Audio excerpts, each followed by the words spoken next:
2018 সালে আটলান্টা বিমানবন্দরে হামলা করে অনলাইন টিকিট বিক্রয়, ইমেইল ও অন্যান্য সেবা বন্ধ করে দেয়।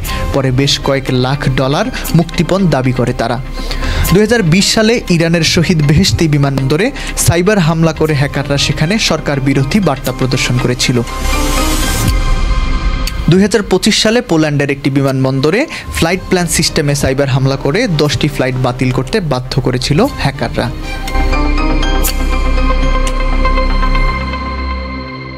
এছাড়াও সম্প্রতি বিশ্বের ব্যস্ততম বিমানবন্দরগুলোতে ঘটেছে এমন বিপর্যয়।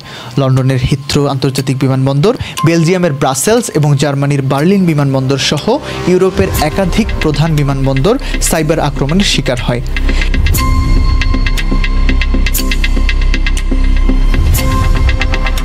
চেক ইন ও বোর্ডিং সিস্টেম সরবরাহকারী প্রতিষ্ঠান কলিন্স অ্যারোস্পেসে হামলা হওয়ার ফলে মুহূর্তেই পঙ্গু হয়ে যায় বিমানবন্দরগুলোর পরিষেবা। শত শত ফ্লাইট বাতিল হয়, হাজার হাজার যাত্রী হয় ভোগান্তির শিকার।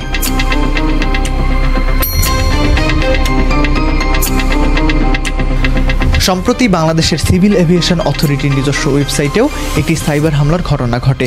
তাতে বড় কোনো ক্ষতি না হলেও কর্মকর্তাদের মধ্যে আতঙ্ক সৃষ্টি হয়।